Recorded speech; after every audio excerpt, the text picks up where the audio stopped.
এই দিনে তথাগত সম্যক সম্বুদ্ধের 3টি ঘটনা, এই ঘটনাকে কেন্দ্র করে পৃথিবীর সকল বৌদ্ধ সম্প্রদায় বৈশাখী পূর্ণিমা অর্থাৎ বুদ্ধ পূর্ণিমা এবং বৈশাখ ডে হিসেবে এই দিনটিকে ধর্মীয় ভাব গম্ভীর্যে যথাযথভাবে পালন করার চেষ্টা করে।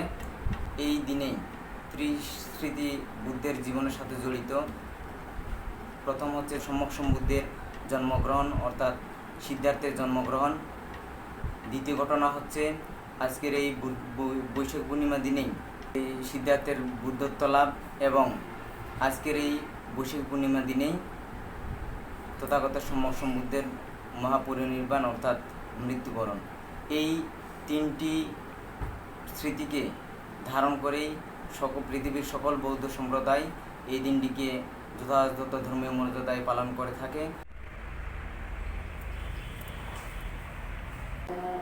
বুদ্ধের অহিংসা নীতি অর্থাৎ সকলের মধ্যে যেন অহিংসা নীতি জাগ্রত থাকে, সকলের মাঝে যেন মৈত্রীভাব জাগ্রত থাকে, এই অশান্ত পৃথিবী যেন শান্ত হয়ে যায়, এই প্রার্থনাই আমরা করি।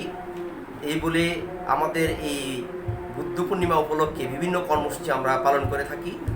বিশেষ করে সমবেত প্রার্থনা করি, মানস উত্তোলন করি এবং সকলকে দুপুরে খাওয়ানোর আয়োজন করি এবং রক্তদান কর্মসূচি এবং যারা অসহায় আছে তাদেরকে সাহায্য সহযোগিতা সহ সকলে এই সহযোগিতা করে থাকি এবং আমরা আশা করব জাতি বর্ণ নির্বিশেষে সকলের মধ্যে যেন ভ্রাতৃত্ববোধ এবং মৈত্রীভাব জাগ্রত থাকে, এই অশান্ত পৃথিবী যেন শান্ত হয়ে যায়, জগতের সকল প্রাণী সুখী হোক।